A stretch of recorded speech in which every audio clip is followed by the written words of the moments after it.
Mas Ahaye sebagai alumninya hadir bersama di situ. Jadi, Assalamualaikum warahmatullahi wabarakatuh. Selamat malam, salam sejahtera untuk semuanya. Mas Agus Harimurti Yudhoyono, Mbak Anissa, beserta seluruh keluarga, seluruh tamu undangan yang kami hormati, yang kami muliakan. Malam hari ini menjadi malam yang luar biasa, karena kita menyaksikan dari dekat sebuah fase telah terlewati dan menuju fase baru. Izinkan saya mengajak kepada semua kita berikan aplaus tepuk tangan untuk Mas Ahaye. Jadi tadi muncul di gambar itu pertemuan pertama saya dengan Mas Ahaye tahun 2010. Lokasinya di Magelang, kegiatannya adalah kegiatan di Taruna Nusantara. Pada waktu itu saya masih bertugas di kampus, dapat undangan untuk berbicara di Taruna Nusantara. Kemudian Mas Ahaye sebagai alumninya hadir bersama di situ. Jadi kita melihat dari dekat pada waktu itu, pertama kali kita ngobrol, kesannya mirip dengan yang disampaikan oleh Pak Sekjen tadi. Ini cerdas tapi kaku, gitu. Ini cerdas tapi kaku. Ini pintar sekali. Kesan yang pertama kali muncul adalah cerdas, dan masih sampai sekarang makin cerdas, makin gagah, dan saya selalu iri kalau salaman sama saya itu. Kenapa? Karena genggaman tangannya menunjukkan latihan yang rutin, gitu. Saya latihannya nggak rutin, gitu. Jadi yang kuat dan besar bukan cuma ototnya. Hari ini terbukti adalah pikiran-pikirannya kuat dan besar. Beberapa waktu yang lalu, Mas, sudah agak panjang, saya menulis bahwa anak muda menuliskan pikiran gagasan untuk masa depan. Orang tua menuliskan biografi masa lalu. Jadi ketika tadi pada saat saya mendengar Mas Ahaye akan meluncurkan buku, saya sempat khawatir, mudah-mudahan bukan biografi. Karena kalau biografi, dia bercerita tentang kemarin. Yang berhak cerita tentang kemarin itu yang lain.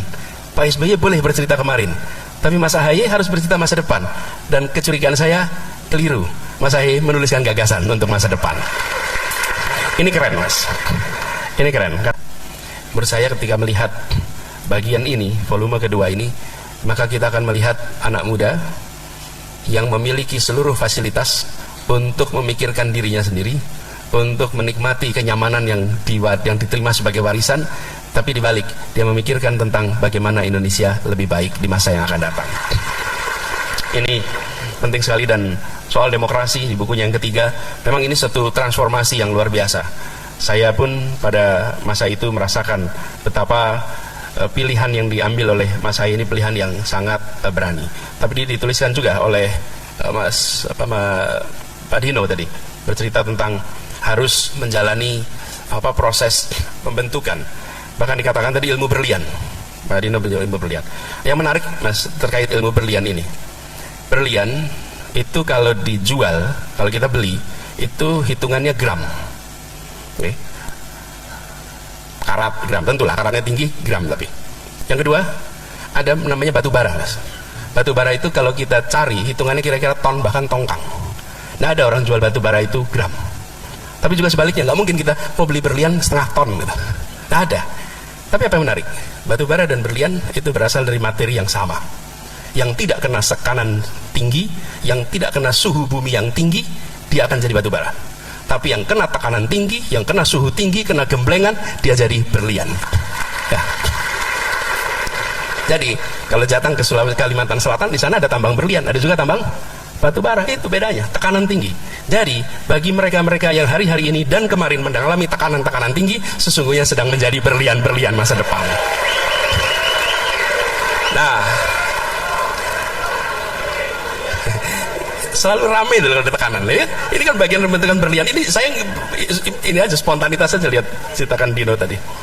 Jadi hari ini Mas Ahaye gemblengan 2,5 tahun itu 19 kali proses pengadilan, itu adalah gemblengan untuk menjadi negarawan melampaui politisi. Nah, itu sebuah tantangan yang tidak sederhana, dan Allah punya rencana yang sempurna dan proses bekerjanya misterius. Kok ya keputusan MA itu dikeluarkan di hari ulang tahunnya Mas Ahaye. Jadi anggaplah itu sebagai hadiah ulang tahun dari sistem pengadilan kita, Mas, untuk Mas Ahaye. Mudah-mudahan nanti terjaga terus ke depan. Jadi melihat persoalan-persoalan politik, melihat agenda-agenda ke depan itu lebih dari sekedar tentang saya nanti di mana, posisi partai saya di mana, apa manfaat yang didapat, karena kalau bicara itu semua udah lewat. Ini adalah sebaliknya. Dan di situ saya merasakan bahwa Mas AHY bukan saja seorang patriot, bukan saja seorang pemikir, tapi seorang pecinta tanah air yang luar biasa. Ada satu hal yang seringkali kita sering lupa kalau berada di wilayah politik dan bertukar pikiran. Begitu banyak di antara kita yang hebat di dalam berbicara, di dalam mengungkapkan pikiran. Lihatlah pidato, pikiran mereka-mereka yang berada di wilayah politik. Tapi tidak banyak yang memiliki kemampuan mendengarkan dengan khusyuk, dengan baik. Dan Mas AHY memiliki kemampuan itu. Mau mendengarkan. Mau mendengar. Dan itu bukan dalam diskusi saja, tapi ketika keliling bersama rakyat, dengar. Dan yang saya maksud dengan dengar itu bukan hearing, tapi listening. Kenapa saya bedakan ini? Karena ketika kemudian kembali kita berjumpa, Mas AHY sering mengutip apa yang didengar, apa yang dikatakan oleh masyarakat di dalam perjalanan-perjalanannya tadi. Yang tadi ceritakan oleh Pak Sekjen, bahwa staminanya luar biasa, itu diserap listening. Betul-betul didengar dan itu diungkapkan. Jadi saya merasa salut betul dan berharap tulisan yang sekarang kita saksikan sebagai tetralogi ini nantinya menjadi roadmap di dalam perjalanan ke depannya. Ini menjadi proyeksi. Sekaligus ini menjadi pengingat kepada semua kita yang sudah berada di wilayah publik, yang sudah menjalani begitu banyak pengalaman yang banyak itu kadang-kadang tidak kita tuliskan. Mas AHY memberikan contoh kepada kita semua bahwa pengalaman itu perlu dituliskan agar dia menjadi pelajaran bagi begitu banyak orang yang pada saat ini dan di masa yang akan datang. Mas AHY, selamat ulang tahun, selamat atas peluncuran bukunya. Perjalanan masih panjang ke depan. Kita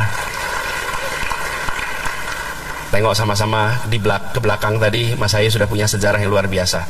Insya Allah ke depan akan ada sejarah-sejarah yang lebih luar biasa untuk semuanya. Terima kasih. Assalamualaikum warahmatullahi wabarakatuh.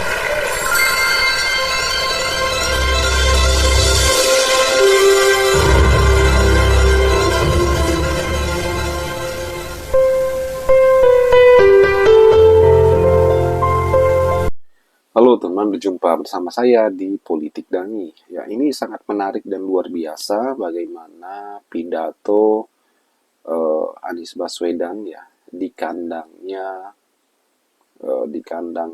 Demokrat ya di hadapan AHY.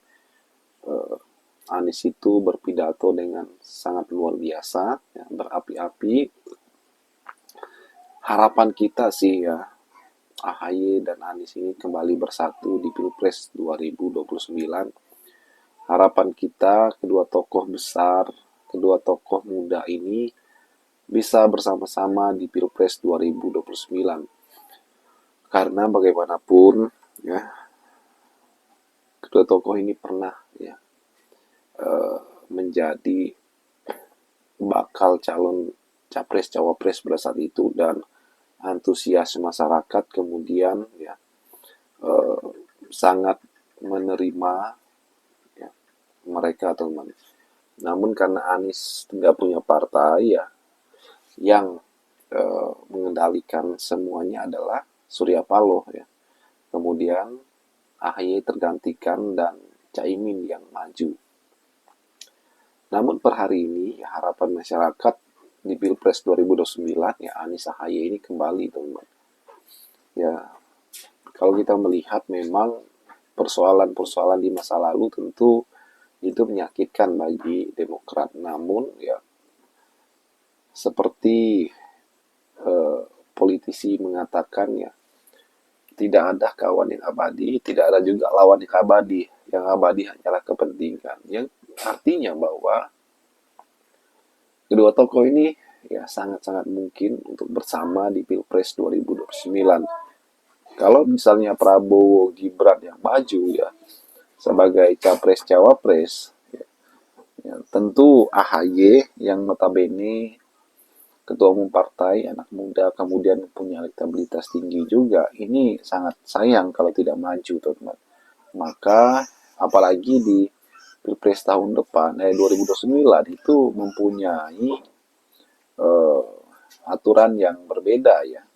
Artinya presiden threshold itu sudah dihapus, ambang batas pencalonan, jadi semua partai bisa mencalonkan sendiri ya calon-calon mereka. Dan artinya bahwa Demokrat dan AHY ini bisa jadi teman-teman untuk di Pilpres 2029. Jadi saya berharap ya Anies AHY ini bisa menjadi duet yang maut ya 2029. Bagaimana menurut kalian? Ya, apakah kalian setuju? Yuk kita diskusi di kolom komentar ya. Sampai jumpa lagi.